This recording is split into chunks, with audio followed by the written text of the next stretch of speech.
सौतन की सुहागरात पार्ट 2। धूमधाम से शादी करने के बाद समर्थ और देविका घर आते हैं। घर पर सब उनका स्वागत करते हैं और सौम्या उनकी सुहागरात का इंतजाम करती है। समर्थ और देविका दोनों अपने रूम में बैठे बातें कर रहे होते हैं। तब देविका कहती है, सुनिए, आप इतना दूर क्यों बैठे हैं? नहीं कुछ नहीं, बस थोड़ा सा थक गया हूँ। अगर आप कहें तो मैं आपका सर दबा दूं?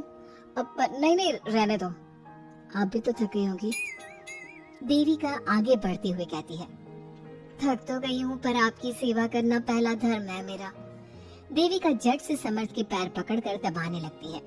ऐसे ही कुछ देर निकल जाती है और समर्थ कहता है, अब रहने दो देविका, तुम भी आराम कर लो, तुम भी थकी थकी लग रही हो। देविका मना करते हुए उठ जाती है और अपने बालों को खोलकर समर्थ का सर दबाने लगती है और कहती है, मेरी थकावट तो आप ही दूर कर दोगे ना? इतना कहकर देविका अपने खुले बालों को समर्थ के ऊपर डालती है। समर्थ देविका के जाल में सम्मोहित होने ही वाला होता है कि अचानक से दरवाजे पर किसी की दस्तक होती है। समर्थ आवाज लगाते हुए कहता है, कौन? भाई मैं हूँ, सौम्या। क्या है सौम्या? क्या बात है देविका, कैसा लग रहा है मेरी भाभी बनकर? कुछ बात आगे बढ़ी या नहीं? बात आगे बढ़ती कैसे? तू जो आ गई कबाब में हड्डी। अच्छा जल्दी बता, किस लिए आई थी? सौम्या ठिठोली करते हुए कहती है, क्या बात है देविका, बहुत जल्दी हो रही है। वैसे मैं तो दूध का गिलास देने आई थी। आखिर मेरी सहेली की सुहागरात में कोई कमी नहीं होनी चाहिए। देविका दूध का ग्लास लेते हुए जल्दी से दरवाजा बंद कर लेती है और पीछे मुड़कर देखती है तो समर्थ तो सो चुका था। देविका समर्थ को उठाते हुए कहती है, सुनिए समर्थ जी, उठ जाइए ना, सौम्या दूध देने आई थी, इसे पी लीजिए फिर आप सो जाना। समर्थ नींद में उठता है और दूध पीकर फिर से सो जाता है।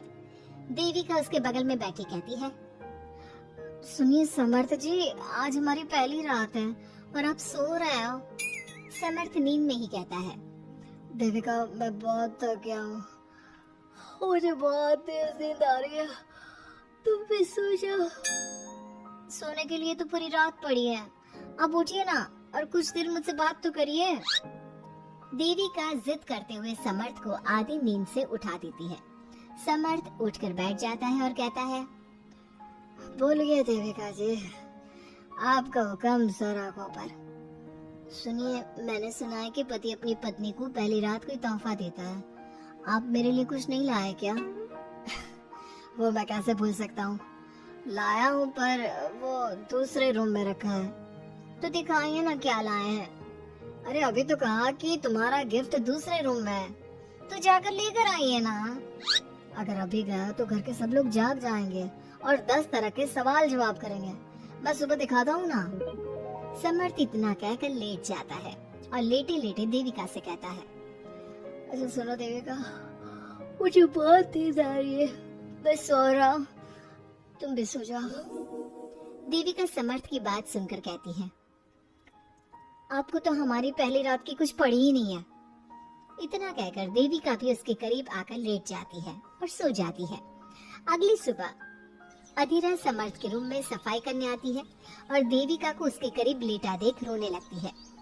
रोने की सिसकी सुनकर समर्थ की आंख खुल जाती है। वो उठकर देखता है कि अधीरा उसके कमरे में रो रही है। उसे देखते ही समर्थ बहुत गुस्से में आ जाता है और अधीरा से कहता है, अधीरा तुम सुबह सुबह क्यों रो रही हो? तुम्हें यहाँ नहीं आना चाहिए था, जाओ यहाँ से। समर्थ अधीरा का हाथ पकड़कर रूम के बाहर कर देता है और कहता है, अब बिना दरवाजा नॉक किए अंदर मत आना।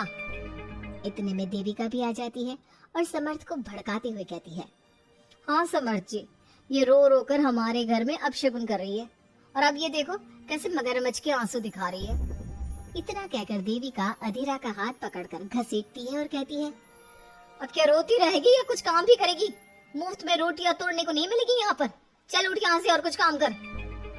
अधीरा वहाँ से उठकर रोते रोते चली जाती है और जाकर रसोई में सबके लिए चाय बनाती है और चाय जाकर पहले अपनी सास को देती है।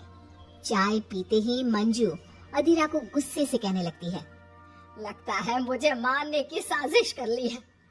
अरे अभी तक तूने ढंग की चाय बनाना नहीं सीखा। इतनी मीठी चाय बनाई है कि कहीं मैं शुगर की बीमारी से मर ही ना जाऊं। अरे जा जाकर तू मर कहीं। अधीरा मंजू की बात सुनकर दुखी होती है। इतने में सौम्या वहां जाती है और कहती है, ये लो, महारानी अभी यहीं बैठी है और मैं पूरे घर में देख आई। अरे ओ महारानी, यहाँ बैठकर किसका मातम मना रही हो? उठ यहाँ से और जाकर हमारे कपड़े धो, बहुत कपड़े पड़े हैं धोने को। अधीरा वहाँ से कपड़े धोने चली जाती है और बैठे बैठे खुद को कोसने लगती है। हे भगवान, मुझे उठा ले तो अच्छा है, मैं थक गई हूँ इस जिंदगी से। ऐसे ही कुछ दिन निकल जाते हैं। अब समर्थ भी अपने काम पर जाना शुरू कर देता है। एक शाम अधीरा घर के सारे काम करके अपने रूम में आराम कर रही थी और मंजू अधीरा को आवाज लगाते हुए कहती है, अरे ओ कलमुही, अगर आराम हो गया हो तो आकर मेरे पैर दबा दे। देविका उस समय वहीं से गुजर रही थी और समर्थ का घर आने का टाइम देखकर देविका मंजू से कहती है, माँ जी सुनिए, आप कहें तो मैं दबा दूं आपके पाँव। पता नहीं अधीरा कहाँ है। देविका मंजू के पाँव दबाने बैठ जाती है और कुछ ही टाइम बाद समर्थ भी वहाँ जाता है और देविका को माँ के पाँव दबाते देख बहुत खुश होता है। वो सीधे अपने कमरे में चला जाता है। समर्थ को देख मंजू देविका से कहती है, अच्छा सुन, जा जाकर खाना लगा दे। और समर्थ थक कर आया है ऑफिस से, जाकर उसे पानी को पूछ ले। देविका उठकर समर्थ के लिए खाना लगा देती है और रात में समर्थ और देविका सोने की तैयारी करते हैं। समर्थ कहता है, अच्छा देविका सुनो ना, मेरे पास आकर बैठो जरा। अरे पापा, मैं बहुत थक गई हूँ, मुझे नींद आ रही है। अरे आओ तो सही, आज तो मैं माँ के पाँव दबाते देखकर बहुत अच्छा लगा। अच्छा क्यों नहीं लगेगा भला? पूरा दिन घर के काम किए हैं और शाम को माँ की सेवा। पर मेरा तो कोई हाथ बांटने वाला भी नहीं है घर में। क्यों? अधीरा और घर के बाकी लोग कहाँ जाते हैं? अधीरा की तो बात ही मत करो, वो महारानी तो बस मटर गश्ती करती रहती है और घर का सारा काम ना मुझे ही करना पड़ता है। मेरी तो किसी को पड़ी ही नहीं है, मैं तो सिर्फ एक नौकरानी हूँ इस घर में। अरे नहीं नहीं, ऐसा मत बोलो। क्यों ना बोलूं? आपने मुझे वादा किया था ना कि आप मुझे रविवार को फिल्म दिखाने ले जाओगे और कपड़े भी दिलवाओगे, पर आपने तो एक भी वादा पूरा नहीं किया। अच्छा बाबा, कल रविवार है, कल ही चलते हैं और तुम्हारी सारी शिकायत दूर कर देते हैं। खुश? दोनों सो जाते हैं और अगली सुबह समर्थ और देविका बाहर घूमने चले जाते हैं। अब समर्थ पूरी तरह से देविका के वश में हो जाता है। देविका जो कहती समर्थ वही करता। क्या समर्थ को कभी अपनी बहन और दूसरी पत्नी की सच्चाई पता चल पाएगी? अब क्या होगा अधीरा का?